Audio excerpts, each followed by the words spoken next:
ভাই স্কুল ফাঁকি দেওয়াটা যে একটা আর্ট ছিল ওখানে পোলাপাইন অর্ধেকটি জানে না। আমরা সময় মনে করেন মা বাপের বাচ্চা সারের থেকে বাচ্চা ফার্কে মার্কে যাইয়া চিড়িয়াখানা যে লুকাইয়া ক্রিকেট খেলতাম ভাগতাম মজা করতাম।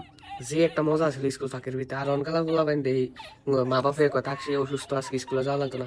আমরা সময় তোর জ্বর 100 ডিগ্রি জ্বর কোনো সমস্যা না, তুই স্কুলে আজকে যাইতে ফরাক পর্ব কাটা 2 3 জন 4 জন 5 জন এক লগে বাইকে রেখেতাম তাইয়া ক্রিকেট খেলতাম ঘুরতাম ঘাটতাম খাইতাম।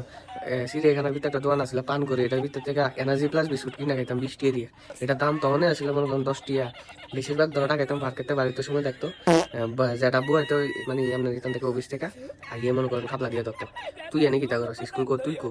এরপর আর কিতা কানতে কানতে যাইতাম। এরপর দিন যাই স্কুলে কঠিন মাস জন্মের মাস সারে ফোন দিয়ে কইতো অথবা আম্মা আব্বা ফোন দিয়ে কইতো তারা ফাটাইলেন ফুটাইলেন মানে কোনো রেহেম নাই। এরপরে তো আম্মা ফোন দিয়ে কইতো তারা ফাটাইলেন মানে মাংসটি একটা আড্ডি দিয়ে আমার ভিড়ে দিবেন সমস্যা নেই। তখন চিন্তা করতাম মাংসটি দিয়ে এবার মাটি